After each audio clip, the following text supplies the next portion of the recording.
Olá, eu sou o professor Cláudio Branchieri e nós estamos aqui para trazer para você conteúdos de economia de qualidade. Se você quiser continuar acompanhando nossas videoaulas, inscreva-se no canal. Se quiser receber notificações sobre novas videoaulas, clique no sininho. Se gostar dessa videoaula, deixe seu like. Bom, hoje nós vamos dar uma olhadinha sobre dois modelos macroeconômicos distintos. Tá? Existem duas grandes correntes, existem várias correntes dentro da macroeconomia, mas existem duas que são, de certa forma, hegemônicas, tá?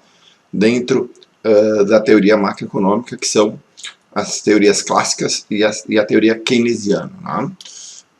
Nós vamos dar uma olhadinha nesse modelo macroeconômico, nesses dois modelos macroeconômicos e basicamente nas diferenças fundamentais entre eles. E depois eu vou dar uma abordagem de como a gente pode utilizar esses modelos para entender a nossa realidade, ok? Bom, como eu disse para vocês, existem basicamente dois grandes modelos macroeconômicos, né? Que praticamente são hegemônicos aí, que são o modelo clássico e o modelo keynesiano, sendo que o modelo clássico vem lá tem os clássicos, os novos clássicos, né? Vem lá da escola de Adam Smith, David Ricardo, né? E obviamente o modelo keynesiano vem de Keynes, né? Para frente. Bom, esses dois grandes modelos aqui, eles tentam basicamente, se prestam, né? Basicamente a tentar modelar o funcionamento da economia como um todo, certo? Então, nós vamos... Como todo modelo, basicamente esses dois modelos eles se diferem a partir das hipóteses no qual eles são assentados. Tá? Então nós vamos ver aqui exatamente quais são as hipóteses de cada um dos modelos, no que essas hipóteses divergem e quais são as conclusões que eles acabam chegando e o que a gente pode tirar de conclusão a partir disso. Bom, a hipótese fundamental no qual de certa forma, tanto o modelo clássico como o modelo keynesiano se assentam e faz com que cada um, digamos assim, ande numa direção diferente, é a seguinte, é a chamada hipótese da utilização da capacidade instalada. Essa hipótese aqui é a hipótese fundamental que digamos assim, determina a diferença entre as duas escolas. A partir desta hipótese fundamental aqui, da utilização da capacidade instalada, nós temos um comportamento de preços e um comportamento de gastos, digamos assim, diferente. Tá? Então, vamos lá. Basicamente, um modelo clássico, ele imagina que a capacidade instalada, ela sempre opera no pleno emprego. Ou seja, o que imagina alguém da escola clássica? Vamos imaginar o seguinte, vamos pegar aqui, capacidade de produzir relógios. Imagine uma economia que tenha uma capacidade de produzir 50 unidades de relógios, sei lá, por dia, por hora, por mês, por ano, a capacidade de tanto faz. Tá? Mas vamos imaginar, eu tenho a capacidade de produzir 50 unidades. O que diz o modelo clássico? A minha indústria, a minha economia, ela vai estar sempre operando no limite da capacidade. Ou seja, vai estar sempre operando no pleno emprego, que é quando todos os recursos de produção disponíveis estão sendo utilizados. Tá? Então, basicamente, imagine o seguinte, eu tenho 50, vamos pegar aqui, eu tenho uma capacidade de produzir 50 relógios e tenho 50 pessoas na fila para comprar. 50 relógios, 50 pessoas na fila, ou seja, eu estou produzindo no pleno emprego. O que acontece? Deixa eu só... Peraí, vamos deletar aqui. Vamos apagar aqui. Vamos imaginar. Então, eu tenho a minha oferta agregada é de 50 unidades e minha demanda agregada também é de 50 unidades. Porque eu tenho 50 pessoas na fila querendo comprar. O que acontece quando uma pessoa quer comprar um relógio a mais? Bom, como eu tenho capacidade de produzir 50 relógios e minha demanda agregada agora é de 51 unidades, eu preciso escolher quem não vai comprar, correto? Como é que isso acontece? pelos preços, né? O preço sobe até que uma pessoa saia da fila. Então eu opero um pleno emprego. 50 pessoas, capacidade de produzir 50 relógios, 50 pessoas na fila. Entra uma pessoa na fila querendo comprar um relógio a mais. Como eu não tenho capacidade de entregar, eu preciso subir o preço até que alguém saia da fila. Fechado? Beleza. Agora vamos imaginar uma hipótese ao contrário. Eu tenho 50 e ao invés de aumentar uma pessoa mais na fila, eu diminuo uma pessoa da fila. Entenderam? Ao invés de aumentar uma pessoa na fila, eu diminuo menos. Eu vou para 49 pessoas. Então eu tenho capacidade tipo, de 50 relógios, mas eu só tenho demanda agregada para 49. Eu tenho uma unidade de capacidade ociosa. O que diz o modelo clássico? O preço cai até que uma pessoa volte para a fila. Ou seja, segundo o modelo clássico, os preços são flexíveis, tanto para cima quanto para baixo, e são tão flexíveis que basicamente eu sempre deixo a minha demanda igual à minha capacidade de oferta agregada. Ou seja, eu estou sempre operando no pleno emprego. Tá? Se eu, obviamente, estou sempre no pleno emprego, o que acontece quando aumenta a quantidade de pessoas na fila? Tá? O que acontece com a quantidade de produção quando aumenta a quantidade de pessoas na fila ou diminui? Nada. As quantidades se mantêm iguais. O que muda? Os preços. Ou seja, se eu opero sempre no pleno emprego, os preços... Tá? A única condição para que eu efetivamente opere sempre no pleno emprego é que os preços sejam basicamente sempre e extremamente flexíveis, tanto para cima quanto para baixo. Tá? E qualquer variação nos gastos provoca uma variação nos preços. Esta é a percepção clássica de funcionamento para explicar o comportamento macroeconômico, certo? Ou seja, sempre no pleno emprego, produção no limite máximo, qualquer variação, os preços são flexíveis no curto prazo, completamente flexíveis, de maneira a manter sempre a quantidade de produção no limite do pleno emprego. Beleza? Então vamos dar uma olhadinha agora nessas três hipóteses sob a ótica do modelo keynesiano. O modelo keynesiano, ele prevê que a economia funciona basicamente com capacidade ociosa, ou seja, eu sempre posso aumentar uma unidade a mais. O que é uma capacidade ociosa? É eu ter 50 pessoas na fila. Eu tenho capacidade de comprar 50 relógios, mas eu só tenho 45 pessoas na fila. Ok? Certo? Então isso aqui chama-se capacidade ociosa. Eu tenho uma capacidade ociosa de 5 unidades. O que acontece quando entra uma pessoa mais na fila com os preços? Nada. Porque se eu tenho capacidade de 50 relógios, mas estou com capacidade ociosa, ou seja, eu tenho recurso de produção para produzir 50, mas só estou produzindo 45, quando entra uma pessoa a mais, os preços não se movimentam. Tá? E quando entra mais uma, também não acontece nada. Ou seja, os preços no modelo de keynesiano, por conta da capacidade ociosa, são rígidos no curto prazo. No longo prazo, todos os preços são flexíveis, né? Mas no curto prazo, o modelo keynesiano, os preços são rígidos no curto prazo. O que acontece se, por exemplo, eu tenho 50, capacidade de produzir 50, estou com uma demanda para 45 e ela diminui uma unidade, ou seja, ela sai de 45 para 44. O que acontece com os preços? Nada. Por quê? Como é que Keynes explicaria a rigidez de preços no curto prazo? Por causa da existência de contratos.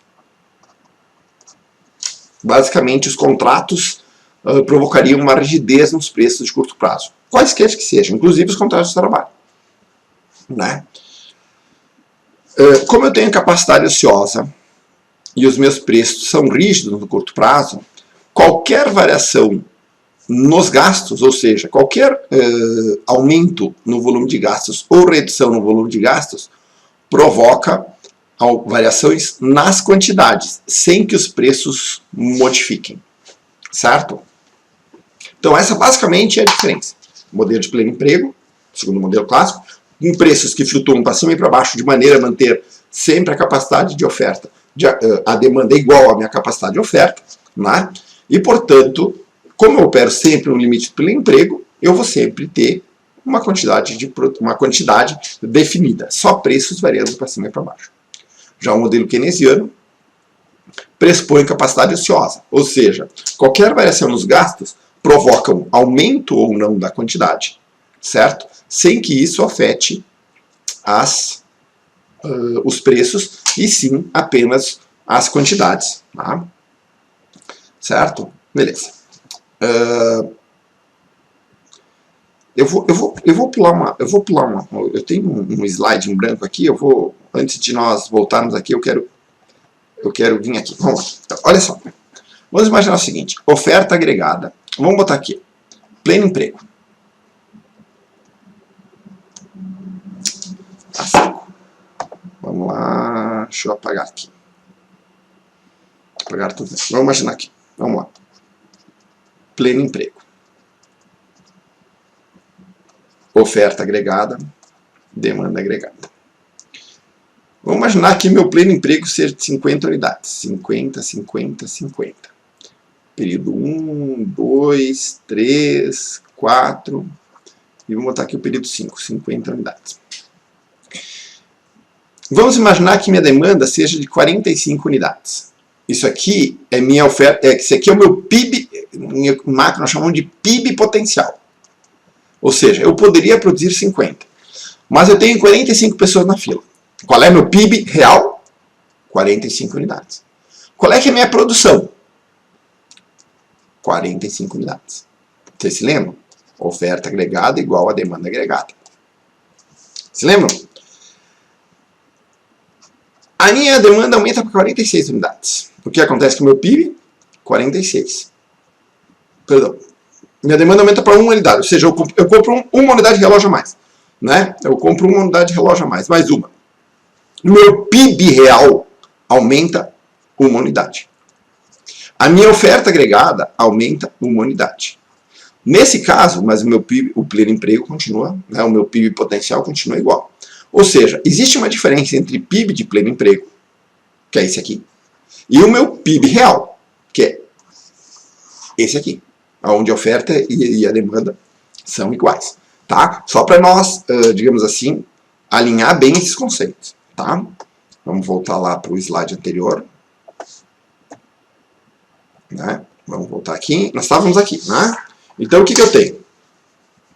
Eu tenho dois modelos diferentes, né?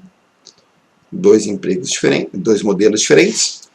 Né? Um onde apenas os preços variam, ou seja, aqui o PIB real não muda, só os preços. E aqui o PIB real muda sem os preços mudarem. Né? Obviamente, se vocês procurarem qual dos dois modelos se adequa mais à realidade de vocês, vocês vão perceber que é esse aqui, né? O modelo keynesiano parece muito mais próximo da nossa realidade. Provavelmente a gente opera num lugar, sei lá, numa empresa de serviço, a gente corta cabelo. Provavelmente a gente vai ter horários ociosos. Né? A gente trabalha num salão de beleza, vai ter horário ocioso. A gente trabalha numa indústria, nossa indústria tem trabalho ocioso, tem capacidade ociosa. A gente não opera 100% o tempo todo, 24 horas por dia trabalhando. Então o modelo keynesiano parece um modelo mais próximo da realidade da maioria das pessoas, né? Ou seja, existe uma capacidade ociosa e os preços estão regidos no curto prazo. Os preços estão regidos no curto prazo porque são regidos por contratos, né? Alguns preços são regidos por contratos. O principal deles, e o principal preço de uma economia é o salário. Né? Para que todos os preços de uma economia se movimentem, o salário precisa movimentar. E o salário também é rígido no curto prazo. No longo prazo, né? Não, mas no curto prazo é. Bom, beleza. Então, olha só. Quem determina a renda? Olha, então vamos lá. O teu pleno emprego é 50 unidades, né? Isso aqui é a tua capacidade de produção, 50. Né? E segundo o modelo clássico, a tua demanda, tu está sempre operando no limite de 50 unidades, ou seja, a demanda é de 50, se tu tem um pleno emprego de 50. Qual é a única maneira da economia crescer? Quem determina a renda, segundo o modelo clássico na economia? Não é a demanda, né? Porque quando a demanda aumenta, o meu PIB real não aumenta. Só os preços aumentam.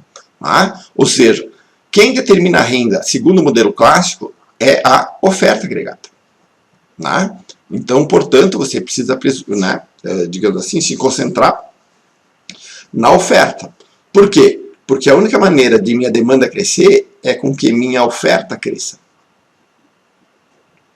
Não há oferta, não há demanda, se não há oferta. Tá? Segundo essa seria a ideia. Então, no modelo clássico, a oferta agregada determinaria a renda. No modelo keynesiano, quem determina a renda é a demanda, ou seja, vamos lá, deixa eu deletar aqui, deixa eu apagar aqui de novo. Né? Se minha capacidade é de 50 relógios, né? Mas a minha demanda agregada é de 45 relógios, né? A minha renda é 45. Ou seja, a única coisa que eu preciso fazer para aumentar a renda é aumentar a demanda. Né? Eu preciso aumentar uma quantidade de pessoas na fila. Por quê? Porque, segundo o modelo keynesiano, quem determina a renda de uma economia é a demanda agregada. Né? Bom, o que nós temos aqui? Nós temos dois modelos que parecem andar em sentidos completamente opostos. Concordamos? E se eu disser para vocês que os dois têm sentido, e que os dois, obviamente, estão corretos, a única coisa que eles divergem é que eles olham para horizontes temporais diferentes. O modelo clássico, ele olha para um horizonte temporal de longo prazo. Ou seja, se você me perguntar o que vai determinar a renda do Brasil em 2050, eu vou te dizer agora. Quem determina a renda em 2050 será a capacidade que o Brasil tem de ofertar bens e serviços em 2050. Porque no longo prazo, o que vai determinar o nosso nível de renda é nossa capacidade de oferta. Certo? Então, o modelo clássico, ele basicamente é um modelo que explica a determinação da renda no longo prazo. Né? Você se lembra lá como é que se determina quais são as determinantes da oferta agregada? A gente viu no vídeo anterior. Estágio tecnológico, número de trabalhadores, né, força de trabalho, e estoque de capital. Basicamente são as três variáveis que determinam a oferta agregada. Então, se um dia eu quiser saber quanto é que será a renda do Brasil, projetar a renda brasileira em 2050, eu preciso projetar qual vai ser a força de trabalho em 2050, qual é o volume de capital que eu teria acumulado até 2050 e qual vai ser a produtividade, qual vai ser o estágio tecnológico que eu vou ter em 2050. Então, isto é o modelo clássico, ou seja, quem determina a renda no longo prazo é a oferta. Já o modelo keynesiano, obviamente, é um modelo que explica razoavelmente a economia no curto prazo. Ou seja, vamos imaginar, qual é que vai ser a renda, qual é que vai ser o PIB real em 2019? O que eu preciso saber? Só que vai ser uns planos de compra dos agentes. Eu só preciso saber da demanda agregada, porque a oferta agregada já está posta. Não tem lá grandes aumentos de oferta agregada. Então, para mim determinar como vai ser o crescimento em 2019, eu basicamente preciso projetar a demanda agregada. Se eu quiser projetar o crescimento e qual vai ser a renda em 2050, eu preciso projetar oferta agregada, não demanda. Então, basicamente, a teoria keynesiana é um modelo keynesiano, ele é uma teoria que explica o funcionamento da economia no curto prazo. E o modelo clássico é um modelo que explica e tenta explicar a economia e a determinação da renda no longo prazo. Certo?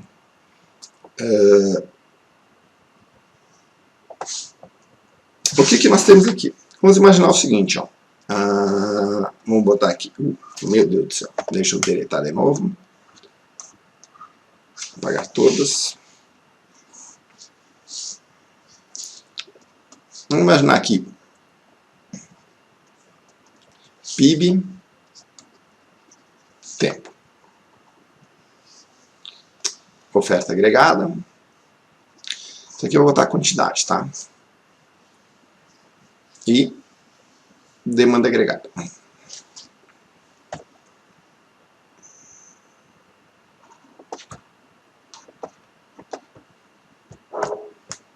Vou botar lá. E demanda agregada.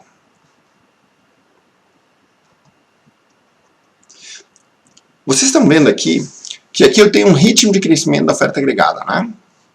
Esse aqui é o ritmo. E vocês estão vendo aqui o ritmo de crescimento da demanda agregada. Ou seja, o ritmo de crescimento da demanda agregada é maior que o ritmo de crescimento da oferta agregada. Isso aqui que nós estamos vendo aqui, ó, é a capacidade ociosa. Né? Então existe uma capacidade ociosa na economia. Como a demanda agregada cresce num ritmo maior que o crescimento da oferta agregada, a minha capacidade ociosa vai caindo, certo? Até o momento em que, pum, eu bato no meu gráfico, na minha curva de oferta agregada, né? Desculpa aqui, potencial. Desculpa. Na minha oferta agregada potencial, né? No meu PIB potencial, na minha oferta agregada de longo prazo aqui. Aí ele se chocou aqui e a partir dali, então, eu só tenho um crescimento da demanda agregada de acordo com o meu crescimento da oferta. Ou seja, não é possível que no longo prazo a demanda agregada cresça mais que a oferta agregada. Certo? Por quê? Porque eu vou chegar no pleno emprego e a partir dali o crescimento da demanda agregada será exatamente igual ao meu crescimento da oferta agregada.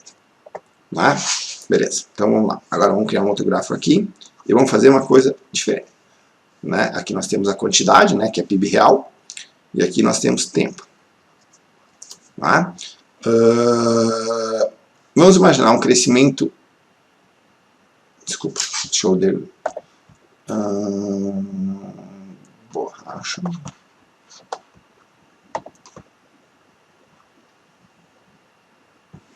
Vamos imaginar um crescimento da demanda agregada assim.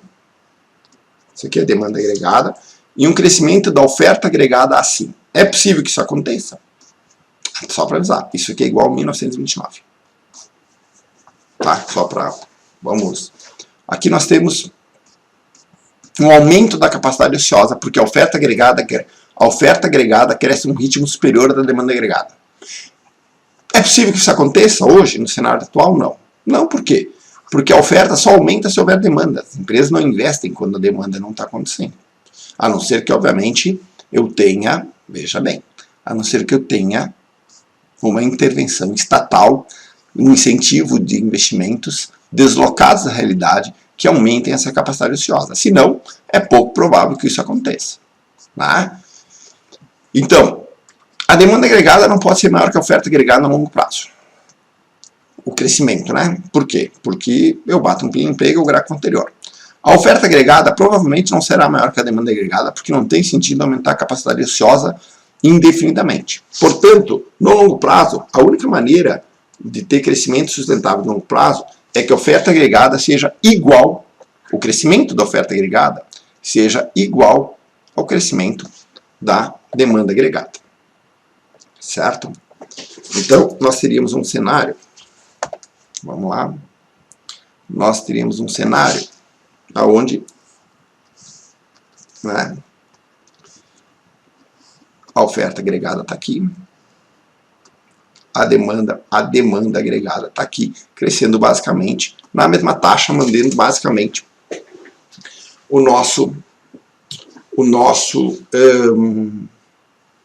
a nossa capacidade ociosa. O que vai determinar a tua renda, se em 2050 tu vai ser rico ou não? Já entenderam o que é, né? É o ritmo de crescimento da oferta agregada. Se a oferta agregada crescer nesse ritmo aqui, vamos imaginar, isso aqui, a oferta agregada chinesa. Cresce a taxas absurdas. Essa aqui é a oferta agregada brasileira. Então o que acontece ao longo do tempo? Há uma distanciação, né, entre a China e o Brasil, porque a taxa de crescimento da oferta agregada deles é maior. Então os chineses conseguem aumentar a demanda deles nesse ritmo aqui. Como nossa oferta agregada cresce pouco por causa do investimento baixo, nós só crescemos, a demanda agregada só consegue crescer nesse ritmo aqui, né? Então, isso aqui é o Brasil, né? Então, vamos lá. Beleza? Bom, conclusões. Aqui estão as conclusões. Se há capacidade ociosa, a gente aumenta a produção sem aumentar preços.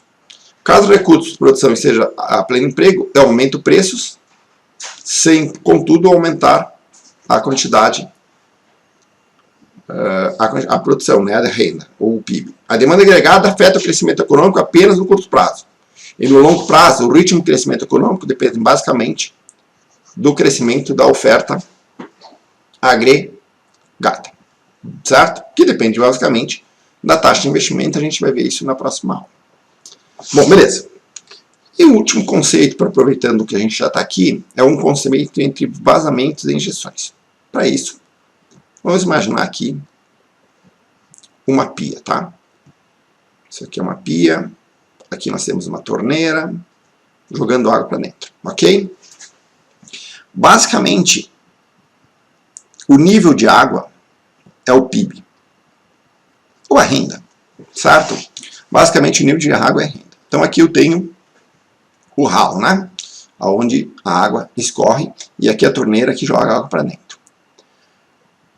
Se a quantidade de água que entra, que a torneira joga para dentro da pia, é maior que a quantidade de água que se escoa pelo ralo, não é? O ritmo, o volume de água dentro da pia vai aumentar. Certo? Né? Isso aqui é o PIB ou atividade econômica. Então, se a quantidade de água que entra pela torneira for maior que a quantidade de água que sai pelo ralo, nós temos a atividade econômica aumentando. Se a quantidade de água que entra pela torneira for menor que a quantidade de água que sai pelo ralo, nós temos a atividade econômica diminuindo. Certo? Bom, beleza. São água que entra pela torneira.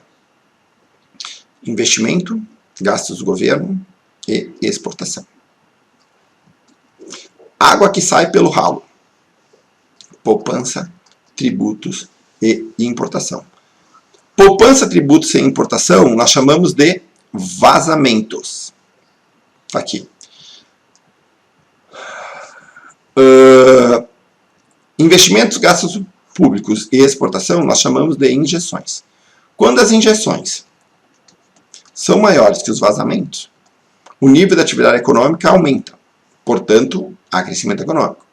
Quando os vazamentos, ou seja, a água pelo ralo, são maiores que as injeções, né, nós temos o volume de atividade econômica diminuindo, né, e, portanto, o crescimento econômico está reduzindo. Tá?